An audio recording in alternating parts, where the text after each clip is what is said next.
If you don't evolve with technology, I mean, you're going to get left behind. You know, you can only do so much on a old school service-based business where you have a lot of team members just to get one thing done. Yeah. You can only go so far. People are going to burn out. The owner's going to burn out, you know, and you'll go strong for 5-10 years. And after that, the rest is history, right? Welcome to Work Now's podcast, Humans of Staffing. My name is Sammy Singh, along with TJ Sammy, my co-host. We're here to talk to staffing professionals due to our own curiosity, to talk to recruiters, temporary workers, as well as owners, because we feel that the only way the whole industry can move forward is by us learning and teaching each other. And what better way to do it than in a podcast? And for the same exact parties involved, which is your recruiters, your owners, your clients, where has technology really impacted their lives? Where technology is today, and more importantly, where technology will be heading in the future. And that's the curiosity, Brett, that brought both of us together and to really have a one-on-one with industry professionals. So enjoy this conversation with our guests. Each one of them come from the staffing industry, and hope you get to learn something. Thank you.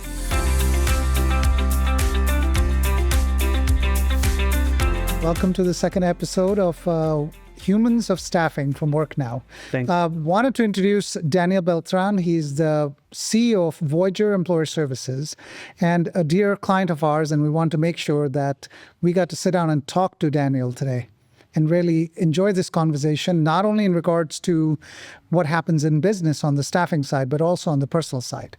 Things we can learn, things others can learn from listening to it. So welcome, Daniel. It's your spiel now. Tell us what you do. Why staffing? Give us a little background on yourself. Welcome. Yeah, thank you guys. Appreciate it. And, you know, excited to be here. Looking forward to this podcast here. So once again, you know, Daniel from Voyage Employer Services. Why staffing? I mean, it's a funny story, but I actually didn't really think I wanted to be in staffing. I just kind of ended up landing on it, right? So started in the industry back in 2017. I actually started as a warehouse employee with a good buddy of mine that you'll probably meet later today. I was working as a warehouse employee, and one of my friends was the on-site manager. You know, people in the industry know what that is. So he was actually working in the office, and I kept on bugging him and saying, hey, I want to get a position like you have, right? So took some time, maybe like a month or two. I ended up quitting the job, you know, from the warehouse role. And one day I got a call from him, and that's when, you know, he was able to talk to his manager to get into an office job, right? So long story short, it was an on-site position, ended up in the role, worked for that company for maybe 4 to 5 years, left that company, went to another staffing company, was doing sales for about 2 years. And little by little throughout the 5 or 6 years that I was, you know, kind of jumping around to both those companies, I was able to pick up a lot of skills in the industry about being, you know, a leader, being a manager, learning how to recruit. So, and then learning sales, right, which is a crucial piece of any business. If you don't know how to sell, then good luck doing any type of business. So once I've had all those skills, the only thing I was really missing was the back end, which was payroll. Didn't know anything about HR, didn't know anything about compliance. But I Google searched how to process payroll, and, you know, came across some basic online companies and started my own business back in it was actually, I always remember the date, it was 4/20 of 2018, which was called at the time another agency at the time, right? It was a different company. So yeah, that's kind of how I, you know, got into the journey of staffing, and here we are 7 years later with my second staffing company now. Extremely strong, motivated, focused, really, you know, based around workforce management and compliance, which is what I think that our priority goal is now as a business, to differentiate ourselves from a traditional staffing company. So yeah, that's kind of where it is. That's kind of where it is. Just curious, what was the tipping point for you when you made a decision that I'm going to do my own business? What was that tipping point? Yeah, that's a great question, right? I think the tipping point was me realizing that I just saw what the owners would do and the decisions that they would make. So that's when I started asking myself, because when you're young, it's like, man, a business owner, like they must have a degree. They must, you know, go to college and do all this, you know, stuff that that you would think, right? So when I realized that all you really need is to be able to take some risk, just jump into it, right? Just jump into it. That's kind of, I guess that's when I realized, like, you know, I'm going to give this a shot. Another thing was obviously the motivating factor was I was just had my first kid, right? Yeah. So I was 22, 23, and my first kid was just born. So yeah, I think that was kind of, I realized I got to jump into this, and That's awesome. yeah. That business got started, and very early on, the tipping point was, hey, I need to do this. But then what was the shocker when you did start, right? What really was the reality versus the dream? Because Yeah. one is a dream. It's a young guy like you. You're young. You think you can make the decisions better. Right. What were the, let's say, 3 surprises you got, good and bad, once you Yeah. started on your own? Well, I mean, the first thing is like, when you say I'm a business owner now, you think you're just automatically going to make money, right? I think that's the first thing where everybody's just like, money should just start to come from different angles, but that's absolutely not true, right? And you quickly realize that it's all on you, right? It's you're no longer getting a call from your boss saying, "Hey, it's 8 o'clock. Where are you at?" It's you having to now make the decision on what you're going to do for the rest of your career every single morning, being disciplined to actually take the business off the ground. And surprisingly, I at this time I was actively doing sales, so I was actually the one when I first started the business going out getting customers. So it was a second, just second nature for me. It was easy, and that experience and the motivation of me knowing like this is it, right? I have to actually do this. For me, that was just the tipping point that I just had to work really hard, make a lot of calls, get out on the field, knock on doors, meet with customers to really grow the business. But to just once again to answer your question, it's really you think everything is going to be easy, but it's extremely difficult, right? You're alone. Sometimes you don't know what to do, and especially in the industry that we're in, when you get your first lawsuit, it's just you want to bang your head against the wall. And yeah, so I would say that, reality is tough. What could you have done a little differently in that case, right? If you had to go back to your 22-year-old self and look at yourself and go, you know what, Danny, I'm going to do this again. And what path or what are the few things you would have done differently? Each one of us is not, it's more about a learning, right, for others that may be going down that path. What lessons would you give yourself? It's funny, but I would say invest in yourself. I think that's key. When I first got started, I mean, I wasn't a good reader, wasn't a good speller. I mean, I was actually really horrible in school. And it's funny, but a lot of my friends doubted me when I did this because I was very incompetent. I was just kind of not in the right place, but I guess I had balls to do it. I had balls to take the risk, right? So that really helped. So I would never change that, because one thing that I learned is that if you don't jump into something, you won't figure it out, right? And I still strongly believe in that. But now that I'm more competent and now I read a lot more, I invest into my lifestyle and knowledge. If I can go back and change something, I wouldn't change that piece that I just mentioned, but I would definitely read some books on finance, accounting, understanding a profit and loss, a balance sheet. I think that's one of the main things that I would, want to change, because I mean, when first 4 years of running my business, I mean, there was holes in my bucket. I was spending money like an idiot, and I didn't know what I was doing. And I just thought that money would fix things, and just, we need to grow the business. Let's throw money there. Let's throw money here. And I mean, I think we all been there, right? So I would say that really learn finance a little bit more. And then the second thing is, just maybe read more books on leadership, structure of a business. It's simple, but having clear processes, making an organization chart of your business, understanding what seat is each person going to have, what responsibilities, having accountability across your team. I think that's the other second piece, because it took me, to be honest, 4 to 5 years to really fix that part of my business, where I had so much people with, big titles, and I would waste money on expensive personnel because they had a title, but they wouldn't get shit done. And, you start to realize that people can talk well, because I did, right? I talked myself to where I was. And then I realized that talk is cheap. So you have to actually understand, be able to step back and look at your organization. And I'm, getting carried away here now, but that's what I would say is it's really just, take a freaking YouTube class, right, on finance, basic finance. And one book that I would recommend is called Traction.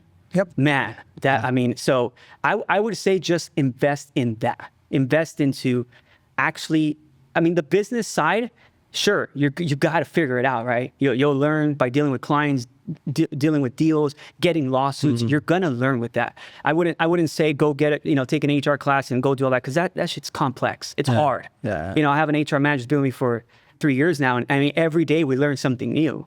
And that's just the nature of the business. You're gonna grow as you go, right? But yeah, that would be my answer there. What are the 3 metrics that you look at that tells you you're on the right path or the wrong path as a business? 3 metrics, 3 things you track. Well, man, I mean, I can go on for hours on this, right? Because in staffing, well, I would probably say every business, but in staffing, we deal with, we have just our core departments, right? So payroll, right? Payroll, recruiting, our legal department, our HR department, our operation department, our marketing department. And, every department is crucial. I mean, you can literally start a business on each department and have a very successful service, right? That's how serious these departments are. But, if you tell me what is it, the top 3 numbers that I look at now, not before, I would say is our order fulfillment, right? Because at the end of the day, if you're not filling your orders with your customers, I mean, you're not making money. That's how we make money, right? We got to get people on assignments. So one of the numbers I'm always looking at is making sure that my staff is filling their orders. That's, for the top 3. The second one is our weekly cash flow. Our industry is tough when it comes to, we get funding from factoring companies, and we're processing right now close to $600,000 to $700,000 a week in payroll. So, I mean, I don't have that money to pay myself. So we have to factor it out and get different, partners to help us with that. So, we get a certain percentage, in this case, 95%, and we have to make ends meet by paying wages, workers' comp, my staff, all the expenses, right? So that's my second number that's guaranteed. I have to make sure that every week we're operating within that 95% advance rate. And that's once again the second number. The third number, honestly, I would look at, that we constantly just look at, is our claims, right? Because when it comes to safety and HR, I mean, we get our our lawsuits that we have to deal with, and so I'm always making sure that we're staying on top of it, because the longer I let those carry out, the bigger the bucket gets for expenses on those specific topics. So, and I have a list of more, right? But I would probably just say those are the top 3. I'm assuming those matrices change as you experience growth. Having 100 temps versus 300 versus 500 versus 800, right? Yeah. Or were they kind of consistently the same for you from day one? Are you referring to like those 3? the importance of those metrics, or like the actual data? Actual data. Well, of course, yeah. I mean, started the business with 1 client, 10 employees, and 1 order a month, I would say. So now having 700, close to 800 employees a week, more than 30, 40 customers. And yeah, I mean, of course, data is definitely growing. Where do you see, especially in 2025, what are the, again, few things to watch out for? What's going to move the needle in 2025 for staffing? And this could be anywhere from recruitment, it could be to finance, this could be to customers. Where are you seeing? So policies like interest rates are still high. Yeah. Immigration reforms coming in. Right. Where do you see that playing out in 2025, at least, and what are you doing about it as a company that you're looking at the forecast? At a broad level, right? Because I mean, each one of those things you mentioned, we can dive into it, right? Yep. But in a broad level, it's one thing I've learned is that, and I'm 29, so I'm very young still, but in these last couple of years, I've really started to observe, how the economy works and understand the impact that, whatever government is in place can really drastically impact businesses, right? Whether it's tariffs or whether it's different policies that get implemented. But one thing that I realize is at the end of the day, business keeps going. People would just find ways to keep going, and throughout time, things changes, right? Agencies lose contracts. Some agencies go out of business. Some clients go out of business, which is good, right? Because that keeps the market going and it gives everybody an opportunity. After COVID, for example, I really do think tech is where it's at, because, if it, for those that have the experience, and I think you guys actually used to have a staffing company, right? Yeah. Staffing is tough. It really is tough, right? Because I mean, if I had to deal with just boxes in the warehouse, man, I would love that. Yeah, I would make a beautiful system, scan the box, bring, and it's nothing like that. Our service, and it's sad, it's an ugly term when we say our product, right? But what we service is getting people, which they're not product, but it's getting people to our customers, right? And so you're dealing with turnover, people that are unreliable now. A lot of workers being scared to even go to work because of the immigration changes. It's tough. It's absolutely tough. But yeah, I guess my biggest recommendation is just be prepared, plan accordingly, stay one step ahead, and be ready for drastic change. And I think, once again, just tech is where it's at, because in the next couple of years, I think technology, and I know we're probably going to talk about AI, is really where a staffing company can start to drop their expenses a little bit to make ends meet, because our margins are not that big. I promise you that. Yeah, especially in California. Well, yeah, in California, the rates they're junk. They're really low, and it's just, you have to be at a very low markup in order to get a customer nowadays. So with tech and AI and just having a good system behind you, sometimes can fill in seats on specific processes. So I guess that's where I think it's going. And I think in that, I know TJ has spoken a lot about this, and he continues to, is on the AI front. Yeah. Right? Where do you think the changes are going to be on your side? Let's phrase it differently. Which hole do you think AI would fill best? And by hole, it could be, is it the recruiting? Is it the data reporting to clients? Is it operational efficiencies, right? Which area within a staffing agency entire process do you think AI has the number one impact, or just a bang for your buck, basically? Yeah, definitely. Well, look, in staffing, in a weekly process, I think there's so much tedious tasks that have to be done in order for the week to get completed. So where I think AI will help tremendously is, you mentioned the recruiting roles, right? There's already, I think you guys are actually developing a AI recruiter. That's just next level, right? Because I've actually heard the calls, and an AI recruiter literally handling an interview, gathering the data and bringing it back into the system. That automatically, unfortunate for employees, but fortunate for business owners, that you could start to reduce some staff there, right? You can have a branch running with 2 employees and have, I don't know exactly how the seats of the AI works, but you have 1 AI or 2 AI seats operating on the back end, bringing you resumes, qualifying people. And that right there is just, when I talk about task, right, that's already a lot, because one individual employee will spend 30 minutes screening a candidate, and in our industry, in the light industrial industry with warehouse, you don't need to ask too much questions, have you worked in the warehouse? Scan, what kind of scanner have you used? If you're using forklift, well, that's where it gets a little bit more technical. But in the light industrial industry, it's a lot of repetitive work, right? And unless you're dealing with like healthcare or, top end, blue collar, industry where, you have to have more screening in place, then I'm assuming the AI will take care of that as well, right? But what I'm trying to get to here is, I think that's one area for sure that an AI will immediately, save costs. I would say other things too is like within an ATS itself, throughout the week, there's a lot of processes that need to get completed. So having AI built into the system to be able to, take care of smaller tasks that will alleviate you having to have an employee go in there and manually do it. I would really say that those are the areas for sure. So we talk to different agencies, and when it comes down to AI, each agency has a different mindset, and the mindset is, let's go all out, right? Yeah. And then the other extreme is, I'm going to wait till somebody else uses it, proves it that it works before we incorporate it. Right.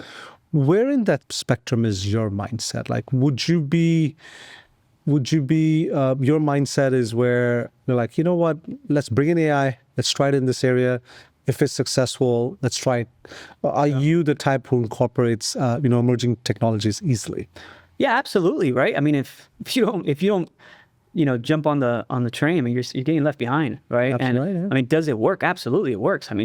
There's already companies using it. It's already a thing. Now, is it new? Is it scary? Are people like, have a little panic attack after they're done with that call? Absolutely, right? But that's just what it is. I mean, when I first bought my Tesla, I mean, I think you have one too, right?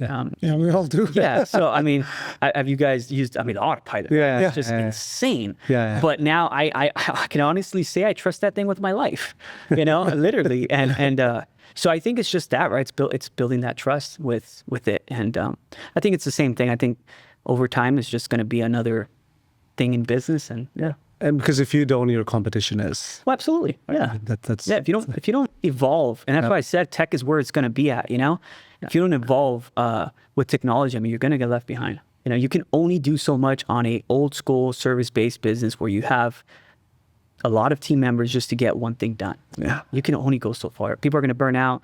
The owner's going to burn out, and you'll go strong for 5-10 years. And after that, the rest is history, right? Who do you, at least in staffing, be it, or who do you aspire, any role models, anything that exists that out there you're like, okay, that's my North Star.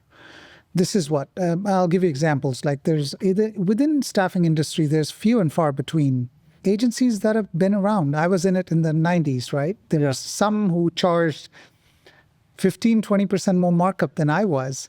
And I always felt that why am I chasing the low markup deals when these guys are still able to get a 45%, 48%. And here I'm struggling at 32. Yeah. And this I'm talking 1995, 97, right? That's the time. And there was an implosion of workers' comp at that time, and it happened again and again and again. It's going to continue. Yeah. Which ones do you find to be a success that you're like, God, they've got it right, and I would love to aspire to do that? Or is that not even in your radar? You're just kind of chasing yourself like golf, right? Right, You're playing against yourself. Well, look, I'm competitive, right? I think everybody that's in business is competitive, and at times we all have that moment where you kind of look at the competition and you're just, kind of hate it, right? You kind of hate it, but at the end of the day, you got to respect it, you got to love it, because the process that you're going through in developing a business, depending on what your goals are, they've gone through it themselves. And to give you company names, right, I would say Apple One, obviously, Robert Half, even BBSI, right? I think these are massive companies. I think that Deco as well, when I mentioned earlier when I was in Barcelona back in 2017, I seen that they have an office out there. And I just think that's freaking insane, right? Unless they're franchising it, but most likely they are. I would say those companies, and, to get into the whole markup thing, I think when you first start an agency here in California, you have to get into the penny pinching market where, you're competing against these massive logistics centers for these dirt cheap rates under 30%, where it's just nearly impossible to make ends meet servicing those customers. And now I think you can dive into the conversation about what these agencies are doing to be able to service these clients. But I think when you first start, you have to be there, because there's no way you can compete with massive companies like that. Now, I would say my strategy to get there is focusing once again on workforce management and compliance, because that's where these companies are at.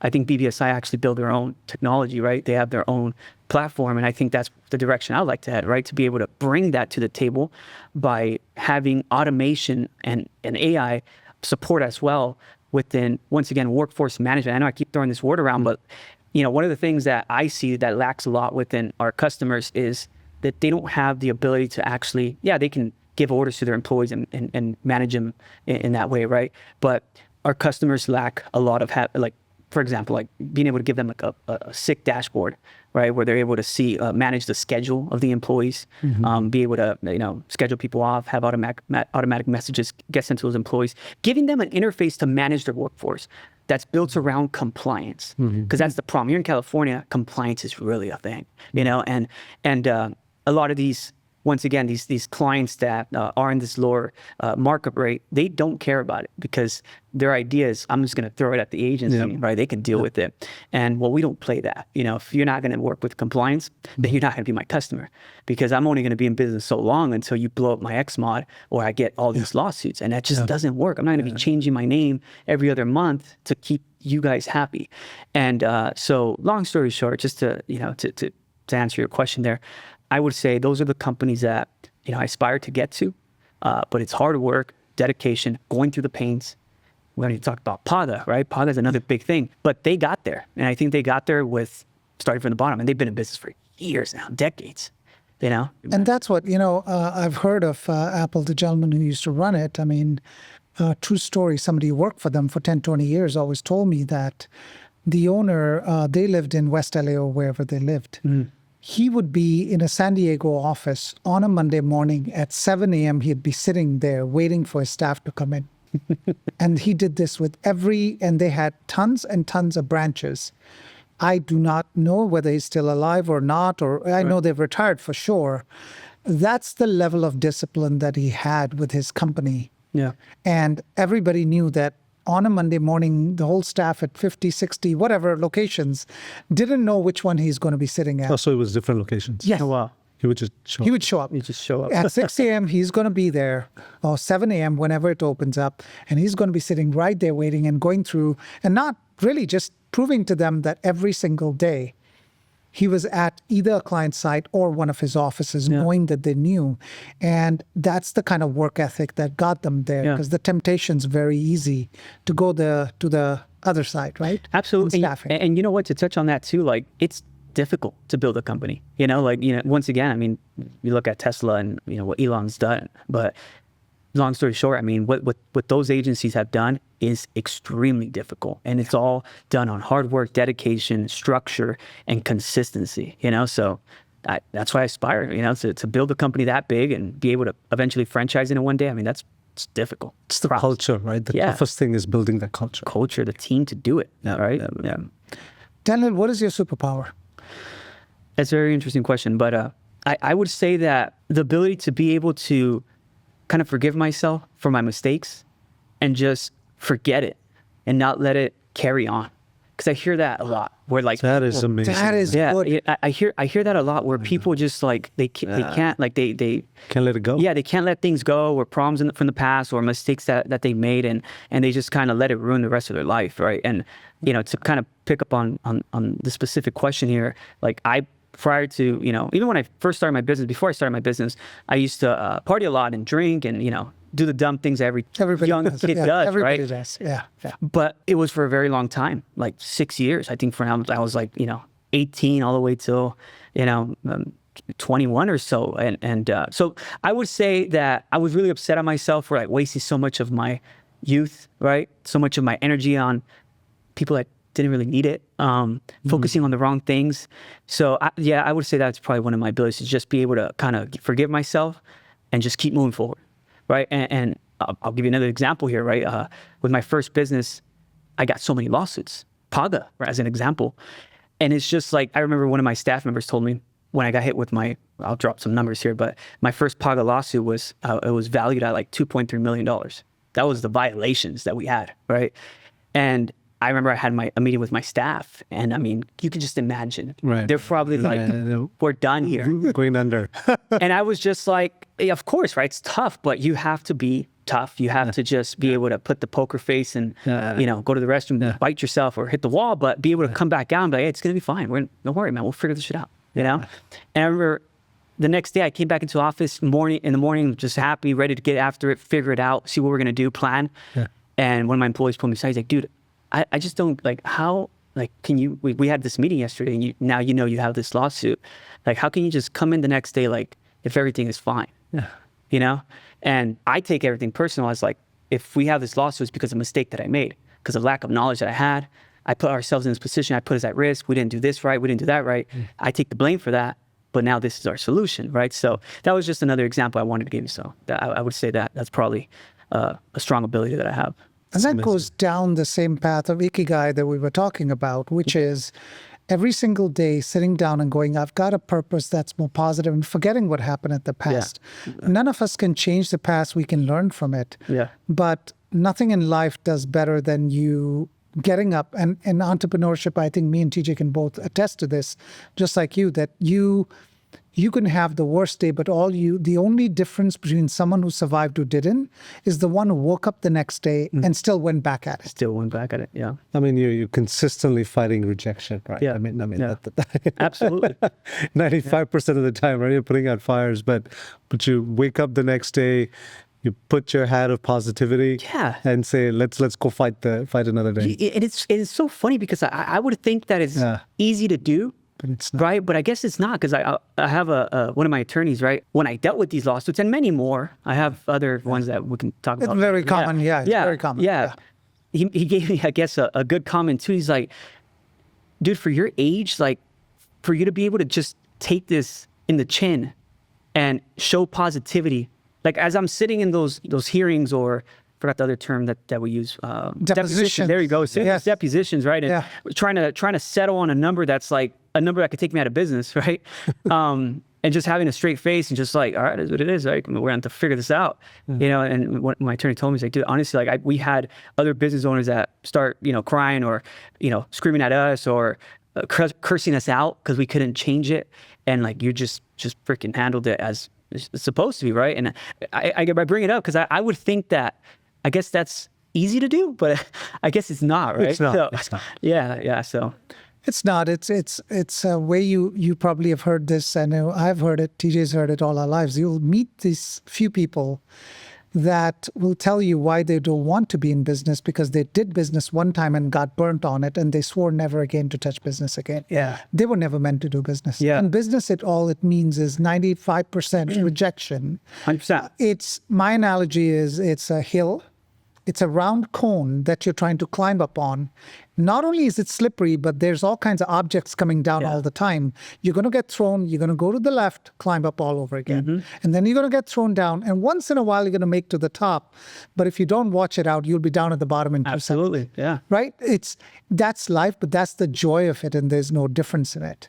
Again, this next question is stolen from another podcast, but it's if there was one word or phrase that you could put up, whether be it billboard or it's everyone's monitor shows this one message. You know how you see the zombie movies, and then this one this message shows up, and everybody gets this email. They get like everyone's eyeballs have got to see it. Yeah. What is that one message you'd like to word or message or image you would like to put up there? Yeah.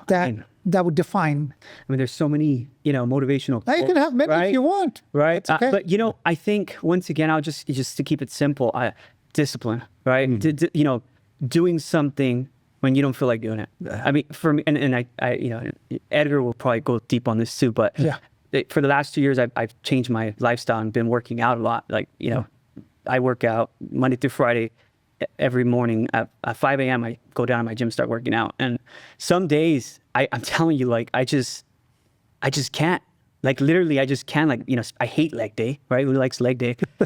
but when you're done with that workout, you just remind yourself that you did something when you didn't feel like doing it, and that's like the starter of my day, right? Because I start with that. So you start with doing something you didn't feel like doing, so then you can go to the next one, and well, I would just say discipline, absolutely. You know, because I see a lot of people that have potential and they'll have motivation, which we all know that lasts a month. Right? Until reality sets. But I see a lot of people that lack the discipline to keep going. So I would say that. So going deeper into that, so you made, what are the few lifestyle choices, right? So you're working out daily.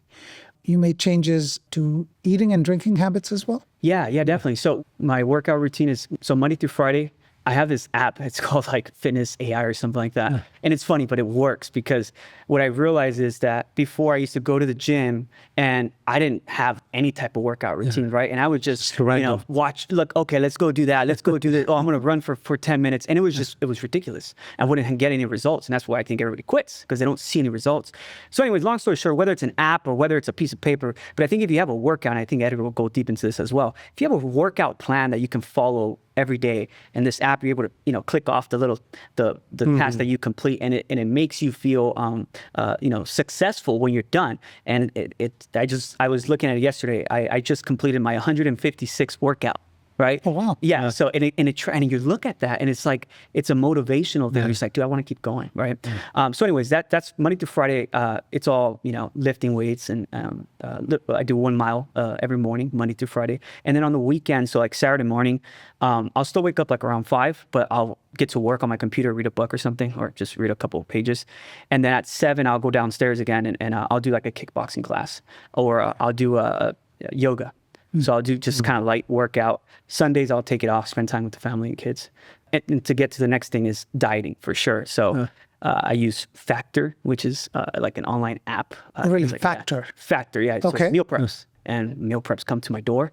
So it was hard to get on it, but ever since I got on it, I mean, it's a game changer, because now I know what I'm gonna eat all the time, and it's nothing but, really healthy meals. So I think dieting for sure. I wouldn't even say it's like really bad dieting, because it's just chicken and, greens and all that good stuff.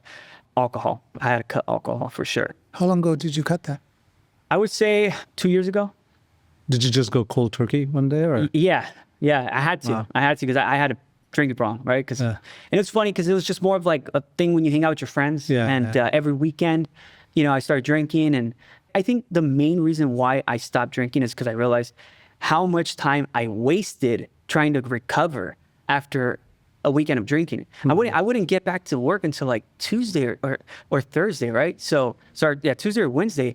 When you're clear. Yeah, like that's when you cleared. Yeah, so to speak. you feel like crap, And now, like, not that long ago, I had a sip of a drink with my wife, and it wasn't nothing crazy, but you feel lightheaded, and then like the next morning you just don't feel the same, right? And you just remind yourself like why. So for me, it was more of a discipline thing, where if I can do that, I can do this, I can do that, and now look at where I'm at. All right, so yeah. No, did you see the direct correlation of these changes with your business growth? Absolutely, yeah. You did. Yeah, absolutely. I mean, the amount of focus, like I think we talked about multitasking earlier, but I have to manage every aspect of my business. Right. I work with my HR team, I work with my legal team, with my attorneys, with my finance, with my accounting. I work with my operations team. I work with my service team. I deal with my clients. So I mean, it's tough. Right. So being able to bounce back and forth with all these things, right, and still actually, it may sound arrogant, and I tell this to my staff all the time, is I could probably do every job that my team does to a certain extent. Like, so for example, my HR, she knows her shit when it comes to law and like specific, policies. And I may not be able to get into in detail because I don't study it that well, but I know a lot of the basics of how to handle certain terminations, things that we should do, we shouldn't do, what can put us at risk, what could put us in liability, how to prevent PAGA prevention plan, so operations, payroll, accounting. So after I cleaned up, I quickly realized the benefit of my brain and how much longer I can go with working, not getting burned out, getting fatigued. So yeah, no doubt. But I think honestly, the working out, the physical strain that you put in your body is I think one of the biggest factors for sure. And I think the clarity of head. So I was just listening on. If you ever get a chance, read a book, Sapiens. Okay, which is Yuval Noah Harari. He's the one who wrote it. Israeli author. And this man's written such thick books, and he's written a bunch of them that are all life-changing. Right. Okay. He meditates, I could be wrong, but between 2 to 4 hours a day. Think about it. Yeah. So when asked, like, hey, if you told me to meditate 10 minutes, meaning we don't have the time typically. Right. If you've taken an hour out, this gentleman is doing probably minimum the meditators do an hour in the morning, an hour at night, typically. And he's doing probably 4 hours, and he's doing 3-week retreats once a year where he's gone. Crazy. And he's cranking out more books, more thought than most people out there. And his secret was that by meditating, it's back to discipline. Simply by meditating, he's staying in the present, and he doesn't bother too much for the future or the past. Mm-hmm. And he just does what he's supposed to do. Yeah. Focus and discipline. And the discipline is in meditating. Yeah. Not as much your discipline being, I want to work out. I'm not going to eat this. Everybody's got their vices and not, right? Right. But it's being the ability that you've learned is to forgive yourself, move on. Maybe today's diet may not fit you tomorrow. That's right. And day after it may not. Age changes, right, as you go along. So do you find that since COVID that even mental health has been a big, should be a focus as well besides just physical? It's kind of correlated to some extent. I forgot where I heard this at, but I heard it was a saying that depression can't hit a moving target, right? I heard that one time. Yeah. And I guess what that means is like, you talk about mental health, and I think it's important, don't get me wrong, but I also do think that it's important that you don't train your mind to be weak, because I feel like people can victimize themselves a lot. And the moment you start going down that route, it's hard to get out of. And I have family members and people that I know that are in that path where it's just the whole world's against them. But I just don't think they're able to kind of, step back and kind of just look at themselves for a second, just say, man, I'm actually pretty blessed. Like there's people that don't even have a house, don't even have a place to live at. And I have at least this. I just can't find the traction in my life, So I don't want to dismiss it. I know there's a thing, right? I know that there's people that truly struggle with it. But I also do believe that going back to meditation, I'm really big on listening to motivational videos. I have another app that I think it's called I forgot it's called, like motivation something, but there's just hundreds of motivational videos on there, like David Goggins. I forgot this guy. He's brutal. Yeah. Well, I listen to him when I work out, right? I forgot this another guy's name, Marcus something, but some stoic philosopher, right? So there's just Ryan Holiday is another big one. I think it's very important to constantly just put that into your mind and into your daily routine so that you can continue to just move on every day, because it's tough. If you stay, I felt like when I am not busy and don't have enough things to do, that sometimes I can feel a little depressed myself, right? What's going on? 2 weeks ago, I was sick, and it was a tough one. I've never been out for work for a week, and I really valued the sanity of being healthy, right? Because you're just like at home. I had headaches, fever, all that crap, and once again, it's just, man, you just got to be able to value those moments. But hence we're human, right? Yeah. That's what makes us human, to look back.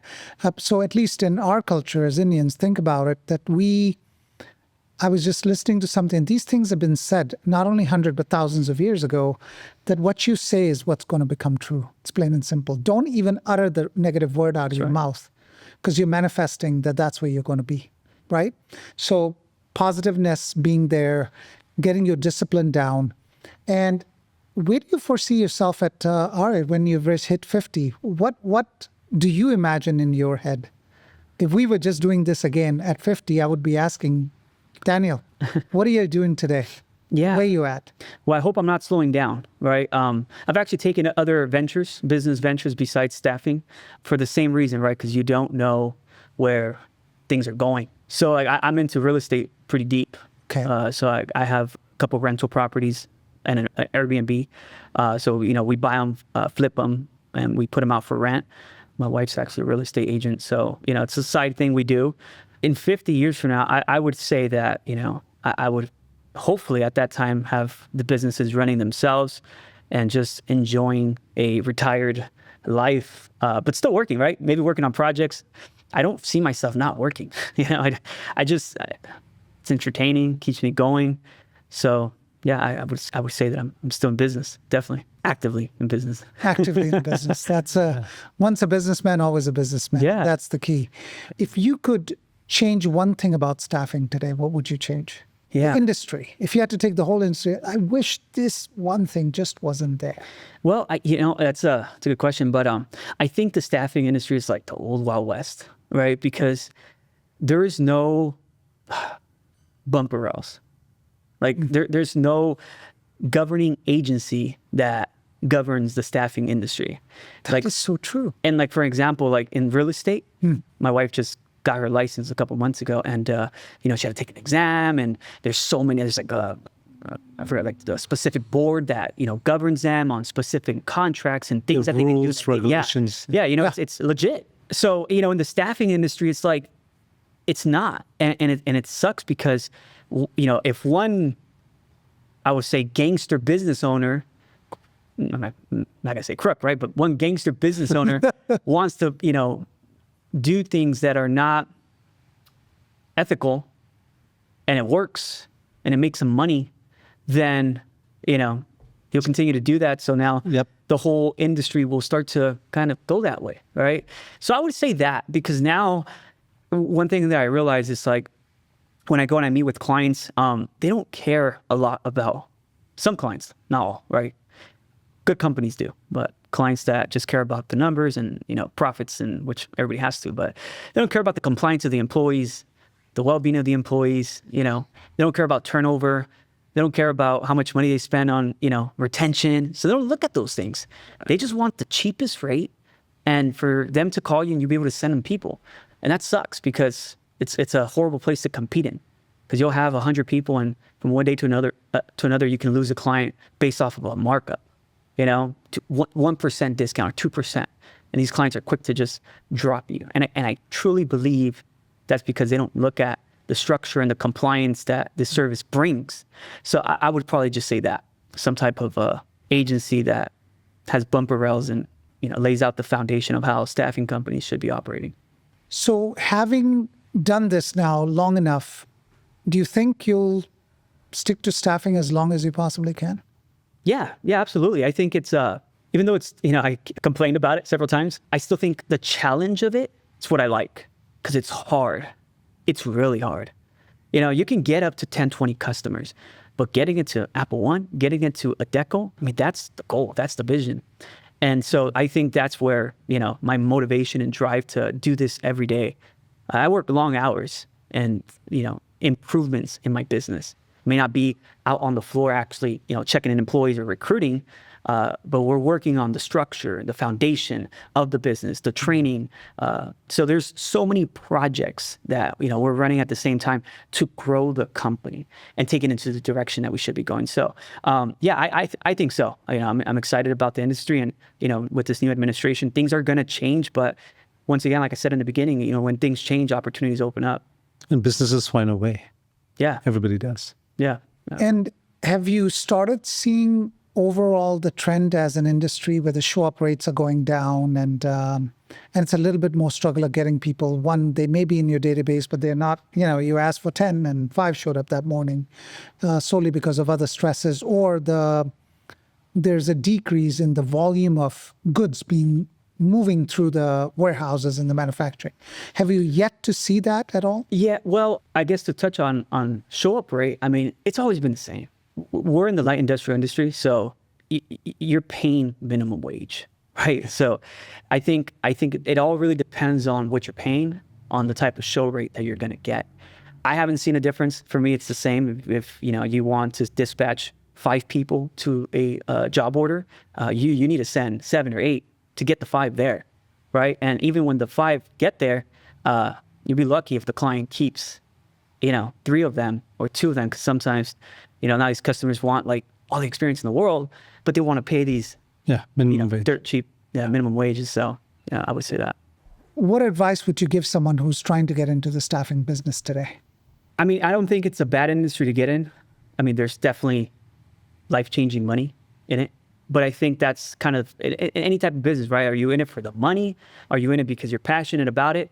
Are you in it for the challenge? And I think that's important, because I think anybody that gets into business just to make money, that's when the motivation of money dies out and the discipline needs to kick in. And if you can't kick that discipline in, you won't go far, right? So I would say that, for staffing is go work at a staffing company first for like a couple years, get into sales. For sure, get into sales. Because if you can't sell and you can't close a client, you're not going to succeed in staffing. Yeah, because unless you start hiring people, which you're going to need a lot of cash flow to do in the beginning, you got to be able to sell. Everything else on the back end, you'll figure it out, right? Processing payroll, creating an invoice on QuickBooks. If you get an injury, call your insurance. All that stuff, it's tasks that you'll figure out. Compliance is something definitely that you'll have to start to learn quickly, because you'll be out of business in no time, right? But that's what I would say. I don't think it's a bad industry to get into. I would just say, work at a company first, gain those skills, sales, customer service, general overview of operation, read some books, learn finance, right? A little bit. Yeah. And then, just jump right in. Don't imagine a big fancy office on the corner of a fancy street next to a Starbucks. You got to start in a hole, right? Yeah. I started my business in a garage. My first customer, I was servicing them from a garage. When I used to live at with my wife, right, at their parents' house. So that's what I would say. Prep on that. Prep on that side. Yeah. Daniel, this has truly been a pleasure. We on our side, not only are you a very, very high user of our system, but you've really taken a mindset of taking technology and stretching those boundaries, and that's what will keep you together. And for you to do it at such a young age is it's beyond admirable to us, because most of us, even at 30, didn't really know which way the sun rose and which way it set. Yeah. That's the truth of most people. And only good things are made out of toughness. Yeah. Otherwise, no industry, there is no industry that lets you thrive. And especially you thriving in the staffing business, we've been at it. We have no choice. We've been at it for 30 years for either providing technology, which we do today, but it is just in general one of the most toughest industries to be a part of. And our full admiration goes to you. All the best. God bless. And hope the next time we see you, you'll be twice as buffed as There you go. and more disciplined. Truly pleasure talking to you. Yeah, no, thank you guys for having me. And it was great to, give me a platform to express myself and share my visions and kind of what I've done. It's exciting to be partnered with you guys. And once again, I appreciate it. It's our pleasure. Thank you. Thank you.